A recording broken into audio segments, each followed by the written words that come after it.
Welcome to the Soccer Tavern, where we're discussing the history, culture, and philosophy of the beautiful game. My name is Dave, and in this series of videos, we're discussing the history of soccer clubs around the world. Next up, Brighton Hove Albion Football Club. Pull up a seat, and let's start the discussion.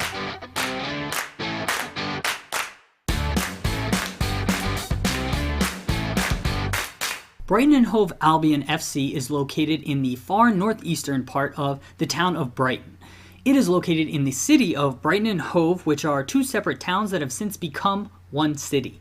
The city is located directly south of London on the southern coast of England in the United Kingdom. Albion currently play in the Premier League. The club's home ground is called the American Express Community Stadium, which opened in 2011 and holds 30,750 people. Albion were officially formed in 1901, but their history starts a couple years before then. In 1897, the first professional club to form in the area of Brighton and Hove was called Brighton United. That club folded in 1900, and in its wake, an amateur club briefly formed and dissolved within a year called Brighton and Hove Rangers. After Rangers dissolved, the former Brighton United manager, John Jackson, organized a meeting on June 24, 1901 at the Seven Stars Hotel Pub on Ship Street in Brighton. At that meeting, a new club, Brighton and Hove United, was formed and soon changed their name to Brighton and Hove Albion. No one really knows why they changed to Albion as their new suffix. West Bromwich Albion were doing well at the time, but there was no known connection between the two clubs. What's up everyone, Future Dave breaking in with a quick Albion update.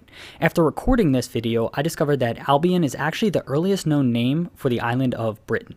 It was used by ancient Greeks as early as the 4th century BC. So this could be a possible reason that Brighton and Hove decided to include Albion at the end of their club name, but I have nothing to actually support that. Back to the video. The club has two nicknames, the Albion and the Seagulls. The Albion nickname is rather self-explanatory, with it being the last part of the club's official name.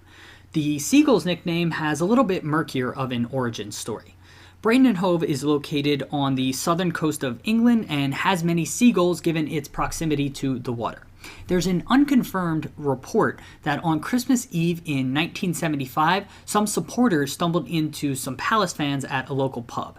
The Palace fans were chanting, "Eagles, Eagles," to which the Brighton fans responded, "Seagulls, Seagulls." Whether that's true or not, in February 1976, the Albion fans were definitely chanting, "Seagulls, Seagulls," in a response to Palace supporters during a league match. Regardless of where the name comes from, the seagull was officially incorporated into the club's crest in 1977, and that nickname has stuck. The original Albion crest was simply the coat of arms of the two towns with the team's colors of blue and white.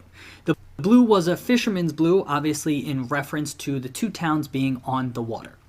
This crest was used until 1974. Between 1974 and 77, the club experimented with a few different crests before settling on a simple blue and white crest with a seagull on it.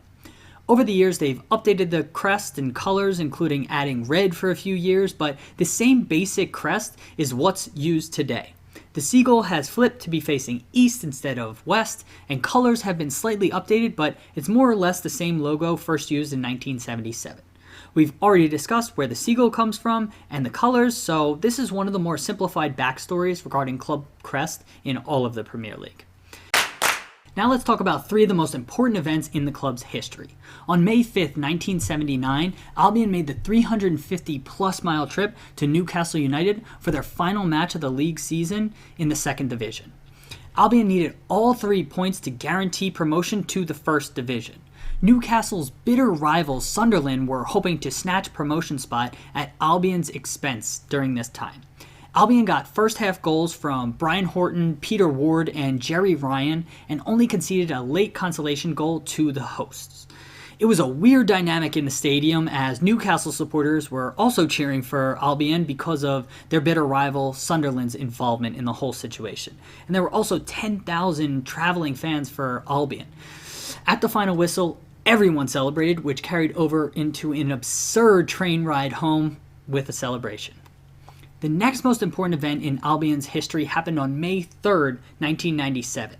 The club had gone through years of financial mismanagement and was in danger of being relegated out of the English Football League, meaning they would become a semi-professional club. This is often seen as a death sentence for fully professional clubs.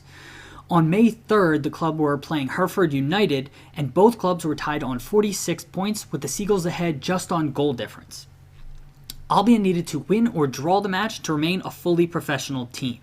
Albion went down 1-0 in the first half after an own goal and were fortunate to only be trailing 1-0. Hereford dominated the match, but in the 62nd minute, Robbie Reinelt scored to bring the Seagulls level.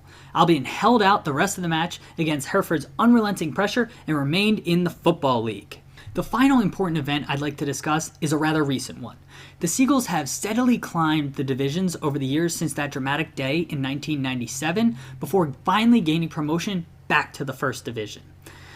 That happened on April 17, 2017, when they beat Wigan Athletic 2-1 after goals from Glenn Murray and Sully March to secure promotion back to the top flight. There's no official nickname for Albion supporters beyond just Albion or Seagulls. They usually just adopt the nickname of the club. Supporters do sing the song Sussex by the Sea as their club anthem. Singing this song started in 1910 when the song was popular. It still remains the club's traditional theme song over 100 years later. It's played as the team runs out and is sung with passion by fans. Given Albion's relatively limited top-flight experience, there's not too many well-known players to choose from in this segment where I usually highlight famous players. Bobby Zamora, who most modern fans will know from his time at Fulham, was voted the club's greatest ever player in 2014 and is likely the club's most well-known Albion player. Now let's discuss two of the club's most famous managers. Charlie Webb was the club's longest ever serving manager. He was an Albion player for 275 matches between 1908 and 1915 before managing over 1,200 matches for the club from 1919 until 1947. He was a true club legend in its early days. The other manager is definitely the club's most high-profile manager in their entire history, Brian Clough. Clough was one of the most famous and volatile managers of his era. He started managing Hartlepool United in the English 4th Division in the 1960s and had won the English 1st Division title with Derby County by the early 1970s. He then had a falling out with Derby County management and was appointed as Albion manager in November 1973. Given Albion's status as a 3rd Division club, his appointment was an astonishment at the time. Even though Clough had experience in the lower divisions, he really struggled to adapt to the 3rd Division with the Seagulls. He lasted just one season with Albion, finishing in 19th place, before he left for his infamous 44 days as manager of Leeds United in July 1974. Clough went on to win First Division titles, European Cups, and other trophies after his time at Albion, but is definitely the most famous manager in the club's entire history. The Seagulls consider AFC Bournemouth and Crystal Palace as main rivals. Bournemouth rivalry appears to be because both clubs are based along England's south coast. It's not much of a rivalry, but fans and players tend to get up for matches involving other clubs in the vicinity, so Bournemouth can be considered a loose Albion rival. Albion's main rival, though, is Crystal Palace. The two clubs played each other many times over the years in the lower divisions, with Palace often being Albion's closest geographical rival. The rivalry really kicked off, though, in 1976. In the summer of '76, Palace appointed Terry Venables as their manager, with the Seagulls appointing Alan Mullery as their manager. Those two individuals were already rivals stemming from their time as teammates with Tottenham Hotspur. Both clubs targeted gaining promotion out of the 3rd Division that season, and the clubs met 5 times over the course of the year, with 4th meeting an FA Cup replay on December 6, 1976, really setting things off. After a controversial ending to the match, a Palace fan poured hot coffee on the Albion manager. Mullery responded by throwing change from his pocket on the floor, screaming, "That's all you're worth, Crystal Palace," and giving some none too polite signs to the fans with his fingers. The combination of both sides gunning for promotion, meeting 5 times during one season, and the incident with Mullery created a fierce rivalry that continues to today. It's been helpful that the two sides have met in meaningful matches since that December 1976 FA Cup match as well. The most recent important match being a 2013 playoff promotion match that involved Palace advancing at Albion's expense. Now let's discuss some stats and records for Brighton Hove Albion as of February 2018, which is when we are shooting this video. Albion have spent 5 seasons in the top flight in their history.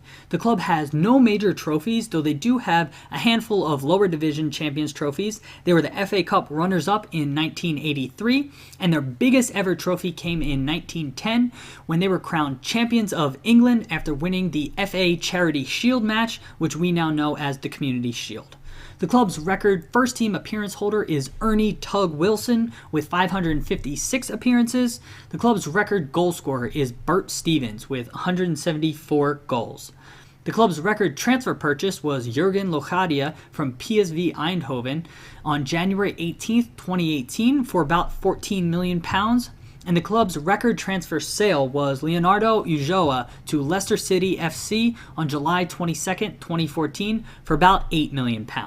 And one last fun fact for you about Brighton and Hove: the club kept playing throughout the Second World War and never failed to fulfill a fixture, but it was a struggle to survive.